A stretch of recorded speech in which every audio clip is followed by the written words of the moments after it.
കേന്ദ്ര ബജറ്റിൽ ഈ വർഷം കേരളത്തിന് പ്രതീക്ഷയ്ക്ക് വകയുണ്ട് എന്നൊരു പ്രതികരണം ശശി തരൂർ എംപിയുടെ ഭാഗത്തുണ്ടാവുകയാണ്. ധനമന്ത്രി കെ.എൻ. ബാലഗോപാൽ കേന്ദ്രമന്ത്രിയുമായി ചർച്ച നടത്തി. സ്വാഭാവികമായും ചില കാര്യങ്ങൾ ആവശ്യപ്പെട്ടു. അക്കാര്യത്തിൽ അംഗീകരിക്കാനുള്ള സാധ്യത ഉണ്ട് എന്നാണ് പ്രതികരണം. തിരുവനന്തപുരം കോർപ്പറേഷൻ BJPക്ക് ഭരണം ലഭിച്ച സാഹചര്യത്തിൽ തലസ്ഥാനത്ത് പ്രയോജനമുണ്ടാകുന്ന പ്രഖ്യാപനങ്ങൾ ഉണ്ടാകാനുള്ള സാധ്യതയുണ്ട് എന്നും തരൂർ പറഞ്ഞു.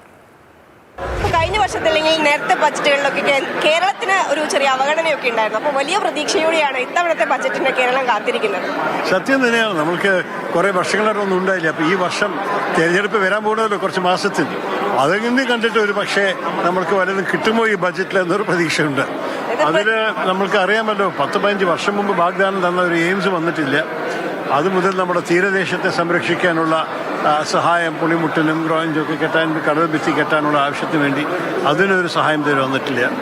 നേരെ മറിച്ച് നമ്മളുടെ സെൻട്രൽ അസിസ്റ്റൻസ് സ്കീംസ് നമ്മുടെ സംസ്ഥാനത്ത് നിന്ന് കിട്ടുന്നില്ല എന്നൊരു പരാതി കുറേ കേൾക്കുന്നു. അപ്പോൾ എന്തായാലും പ്രതീക്ഷയോടെ നമ്മൾ നോക്കാം എന്താ അവർ ചെയ്യാൻ പോകണം. തൊഴിലില്ലായ്മയാണ് എല്ലാം വെച്ച് വലിയൊരു പ്രശ്നം, പ്രത്യേകിച്ച് നമ്മളുടെ യുവഭാരതീയർക്ക്. എങ്ങനെയാണ് അവർക്ക് നാളെ കോളേജൊക്കെ വിട്ടുകഴിഞ്ഞാലോ അല്ലെങ്കിൽ പഠിപ്പ് ചെയ്യാത്തവർ വേറെ വല്ല ജോലി ചെയ്യാൻ ആഗ്രഹിക്കുന്നവർക്ക് എവിടെയാണ് തൊഴിൽ കിട്ടാൻ പോകുന്നതാണ് എല്ലാവരും മനസ്സിലൊരു ചിന്ത. അതിന് എന്താണ് സർക്കാരിൻ്റെ പുതിയ മാർഗങ്ങൾ, എല്ലാവരും അതും കാത്തിരിക്കണം. പ്രതീക്ഷ നോക്കട്ടെ. ഒരു തിരഞ്ഞെടുപ്പ് അടുത്തെത്തി നിൽക്കുന്ന ഒരു സാഹചര്യത്തിൽ അത് കേരളത്തിന് അനുകൂലമായ നിലയിലൊരു സാധനം കൂടെ ബജറ്റിൽ ഉൾപ്പെടുത്തണം എന്നുള്ളത് കേന്ദ്രത്തിന്റെ കൂടെ ആവശ്യമായിരിക്കുമല്ലോ. ആയിരിക്കും എന്നാണ് എനിക്കും തോന്നുന്നത്. ഒരു കാര്യം നമ്മൾ ഒരിക്കലും മറക്കരുത്, ഈ സർക്കാരിൻ്റെ ഫൈനാൻസ് മിനിസ്റ്ററായ ശ്രീ ബാലഗോപാൽ പോയിട്ട് അവിടുത്തെ ഫൈനാൻസ് മിനിസ്റ്റർ നിർമ്മല സീതാരാമനെ കണ്ടിട്ട് പറഞ്ഞ് 10-29 ആവശ്യം മുന്നോട്ട് വെച്ചിട്ടുണ്ടെന്ന് പറഞ്ഞു. അപ്പോൾ അതിൽ ചിലതൊക്കെ യാഥാർത്ഥ്യമാകുമെന്ന് വിചാരിക്കുന്നു. അതുമാത്രമല്ല, കേന്ദ്ര സൈഡിൽ നിന്ന് വല്ല സർപ്രൈസ് ഉണ്ടെങ്കിൽ, വല്ല നല്ല കാര്യങ്ങൾ.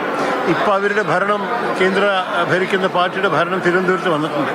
അപ്പോൾ തിരുവനന്തപുരത്തിനെങ്കിലും നമ്മൾ വല്ല പുതിയ ഗിഫ്റ്റ് കാണുമോ, ഇതെല്ലാം പ്രതീക്ഷയോട് കാണാം. നോക്കട്ടെ. വിഴിഞ്ഞം റിംഗ് റോഡിന്റെ കാര്യത്തിലായാലും അത്തരത്തിലൊരു നീക്കുപോക്ക് ഉണ്ടാവാനുള്ള സാധ്യത അതും അത്യാവശ്യമാണ്. ഇത് ഭാരതത്തിന്റെ താല്പര്യം തന്നെയാണല്ലോ നമ്മൾക്ക് ഒരു കണ്ടെയ്നർ ടെർമിനൽ നമ്മുടെ വിഴിഞ്ഞത്ത് ഉണ്ടാവണം. നമ്മൾക്ക് തുറമുഖിന്റെ വികസനം കേരളത്തിൽ ഒരിക്കലും മറക്കാൻ, നമ്മൾക്ക് ഇത്ര നീളമുള്ളൊരു തീരദേശമുണ്ട്, ഒരു കോസ്റ്റ് ലൈൻ. ഈ കോസ്റ്റ് ലൈനിനെ നമ്മൾ ഡെവലപ്പ് ചെയ്യാൻ ഒരു പോർട്ട് ലെഡ് ഡെവലപ്മെന്റ്, വികസനം തുറമുഖ വഴിക്ക് അത് ചെയ്യാനുള്ള ഒരു മാർഗം ഉണ്ടാവണം. അത് നമ്മുടെ സംസ്ഥാന സർക്കാരിൻ്റെ വഴിക്ക് ഒരു പ്രപ്പോസൽ പോയിട്ടില്ല എന്നൊരു ദുഃഖമാണ്. പക്ഷേ അത് നമ്മൾ വന്നാൽ അതൊക്കെ ചെയ്യണം നമ്മുടെ സൈഡിൽ നിന്ന്. പക്ഷെ എന്തായാലും കേന്ദ്രത്തിന് ഇതിനെക്കുറിച്ച് ചിന്തയുണ്ടോ അത് നമ്മൾ കാത്തിരുന്ന് നോക്കുന്നു.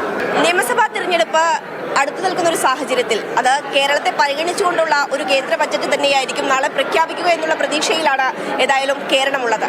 ജയചന്ദ്രൻ പുല്ലപ്പാറയ്ക്കൊപ്പം അഞ്ജന സുകുമാരൻ, മാതൃഭൂമി ന്യൂസ്, തിരുവനന്തപുരം.